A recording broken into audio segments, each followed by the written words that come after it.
আপনি কি জানেন রমজানে এমন কিছু আমল আছে যেগুলো করলে আপনার রোজার সওয়াব কয়েক গুণ বেড়ে যেতে পারে। আজ জানব রোজার সময়ের 5টি গুরুত্বপূর্ণ আমল যা অনেকেই জানেন না। 1. নিয়ত ঠিক রাখা। রোজা শুধু না খেয়ে থাকা নয়, আল্লাহর সন্তুষ্টির জন্য আন্তরিক নিয়ত করাই হলো আসল ইবাদাত। 2. সেহরি খাওয়া।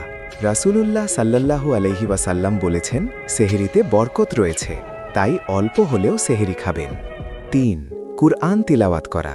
রমজান হল কুরআনের মাস, প্রতিদিন অন্তত কয়েক আয়াত হলেও তিলাওয়াত করুন।